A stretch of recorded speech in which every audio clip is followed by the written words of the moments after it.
Hello friends, आज मैं आपके सामने एक नया टॉपिक लेकर आया हूँ। लीजिंग एंड हायर परचेज़ के बीच में डिफरेंस। ठीक है, ये बहुत इंपॉर्टेंट टॉपिक है।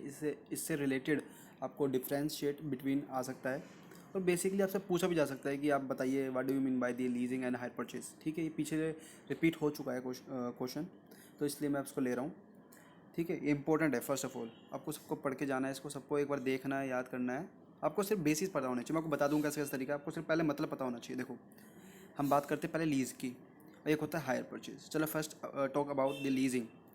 लीजिंग के अंदर लेसर वर्ड जो होता है ना, वो ओनर के लिए होता है। जो ओनर होता है उसको लेसर बोलते हैं, और जो लेसी होता है वो ट्रीटमेंट, मतलब कि जिसको मिल रहा है, जिसको आपने दिया है, वो लेसी होता है। इसमें होता क्या है, आप एक सर्टेन टाइम के लिए, जैसे मैंने बोला 1 साल के लिए, फर्स्ट मैंने कॉन्ट्रैक्ट साइन कर लिया 1 साल के लिए, भाई मैंने तेरे को ये किराए पे दे दिया, तो मुझे पर्टिकुलर टाइम पे एक एक महीने के बाद मुझे रेंट देता रहेगा। ठीक है, after the termination of that particular period you have to give back to its owner.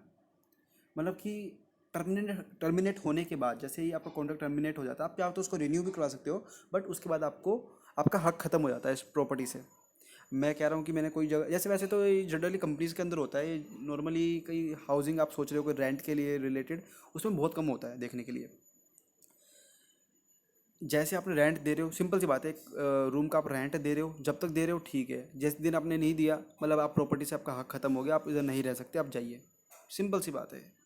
Higher purchase के अंदर क्या होता है, जैसे मैंने बोला, मैंने कोई बाइक खरीदी, पहले मैं क्या करता हूँ, डाउन पेमेंट, फिर मैं क्या देता हूँ उसके इंस्टॉलमेंट्स। अगर मैंने इंस्टॉलमेंट पे ख़रीदा है तो कोई भी चीज़, ज़रूरी नहीं बाइक, मोबाइल्स भी हो सकते हैं, कोई भी चीज़ जिसकी जो अच्छी फाइनेंशियल कैपेबिलिटी रखता है, जो 15 20 25 30 हज़ार रुपये से ऊपर के सामान होते हैं, उनमें हम जनरली यही करते हैं। हमने इंस्टॉलमेंट, पहले डाउन पेमेंट देते हैं, फिर इंस्टॉलमेंट के लिए यूज़ करते हैं। जो ये इंस्टॉलमेंट देने के बाद लास्ट जो किस्त जाती है, उसके बाद जो हमारे पास पोजीशन आती है उस प्रोडक्ट की, वो अल्टीमेट होती है। मतलब कि वो आपका पता लग जाता है कि उसके बाद ये चीज़ आपकी है, लेकिन उससे पहले वो किसकी होती है, वो चीज़ ओनर की होती है, आपकी नहीं होती वो। ठीक है, इसका बेसिक डिफरेंस पढ़ते हैं हम, उससे और ज़्यादा क्लियर हो जाएगा।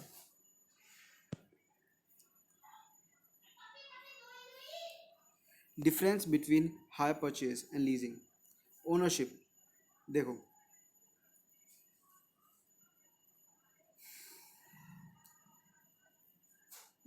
ठीक है, फर्स्ट चीज़ आती है ओनरशिप के बारे में।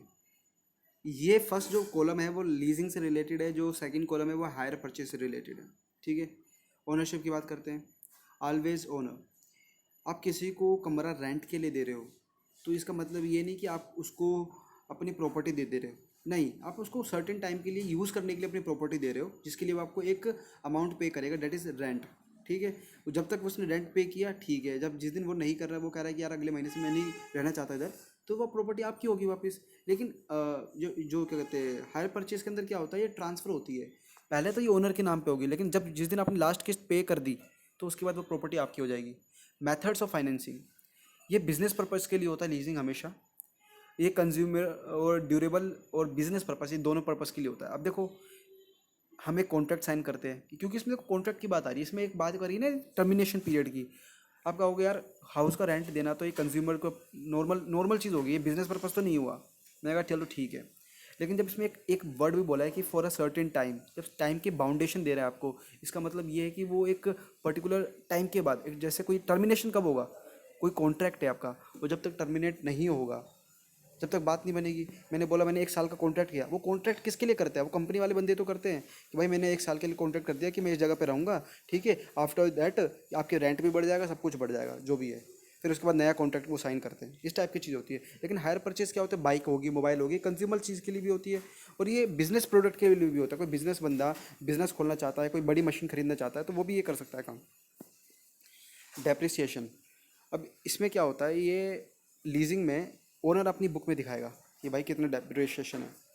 लेकिन जब हम हायर परचेज़ की बात करते हैं, कोई कंपनी यूज़ करती है वो प्रोडक्ट, कोई मशीन खरीदी है उसने, ठीक है, वो अपनी बुक में दिखाएगा, जिसने खरीदा है। ओनर अपनी बुक में दिखाएगा लीज परचेज में, बायर अपनी दिखाएगा बुक में हायर परचेज में।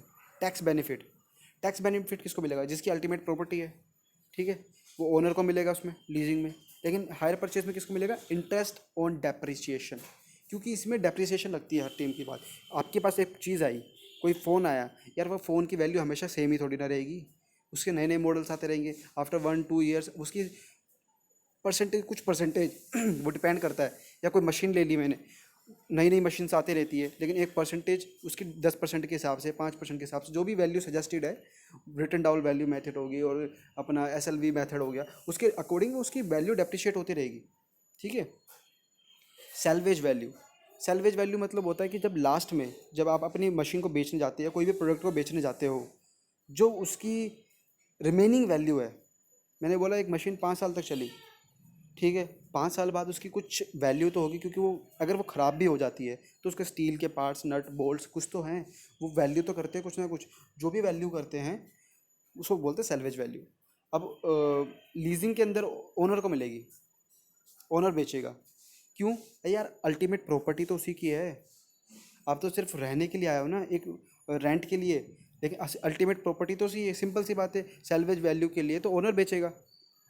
अब हायर परचेज के अंदर क्या होगा? बायर की, आपने बाइक खरीदी, बाइक की लास्ट केस ख़त्म, आपकी प्रॉपर्टी होगी। आफ्टर 2 ईयर्स 3 ईयर्स आपने उस बाइक को सस्ते में निकाल दिया, तो क्या हुआ? उसकी जो वैल्यू वो आपको मिलेगी, उसको थोड़ी ना मिलेगी जिसके ओनर था। फिर आता है डिपॉजिट। इसमें 0% डिपॉजिट होता है, इसमें लेकिन डाउन डाउन पेमेंट देनी पड़ती है। वैसे 0% डिपॉजिट हर केस में एक संभव नहीं है, क्योंकि हमको पता है कि हम एक सिक्योरिटी जमा करते हैं अमाउंट। जब भी कोई कंपनी होती है अपनी कोई ऐसी रहने के लिए आती है, लीज़ करती है, तो वो एक सिक्योरिटी अमाउंट जमा करती है। ठीक है, तो इसको एक बार करेक्ट कर लेना। बाकी रेंट, रेंट यूज़ करने वाला देगा, जो भी यूज़ करेगा वो रेंट देगा। इसमें एसेट परचेज होती है, इसमें रेंट वेट का चक्कर नहीं होता। इसमें आपको सिर्फ एक पर्टिकुलर अमाउंट पे इंस्टॉलमेंट देनी पड़ती है after down payment. Extent of finance, 100% finance हो जाता है इसमें। इसमें 80% फाइनेंस होता है। बाकी क्योंकि देखो, मैंने इसमें 100% फाइनेंस क्यों बोला है, उसमें 80% फाइनेंस क्यों बोला है? क्योंकि उसमें जो 20% है वो आपको फिक्स डिपॉजिट, या मैं बोल सकता हूँ डाउन पेमेंट देनी पड़ती है। बाकी 80% आप इंस्टॉलमेंट भी दे सकते हो, लेकिन इसमें 100% फाइनेंस है। इसमें आप, वो डिपेंड करता है पर्सन टू पर्सन की कैसे उसने पॉलिसी रखी है। वो ये कहेगा यार भाई मैं तो अच्छा बंदा हूँ, मैं क्यों सिक्योरिटी, वैसे सिक्योरिटी अमाउंट जमा होती है 100% केसेज में, जहाँ तक है 99% केसेज में होती है। ठीक है, इसमें 80% इसलिए क्योंकि इसमें 20% डाउन पेमेंट जाती है, लेकिन इसमें ऐसा कुछ सिस्टम नहीं है। मेंटेनेंस, अब भाई मेंटेनेंस कौन करेगा? आप सिंपल सी बात है, किसी घर में रेंट पे रहते हो, उसकी साफ़ सफाई का खर्चा तो आपका ही है ना, वो तो किसी का नहीं है। उसकी साफ़ सफाई का खर्चा तो आपका ही है, झाड़ू पोछा बर्तन वर्तन। ठीक है। अब इसके अंदर क्या हुआ, लीजिंग हायर परचेज के अंदर, हायर परचेज के अंदर ओनर देखेगा। ठीक है। तो एक छोटी सी वीडियो थी। I hope you like this video. Thank you very much.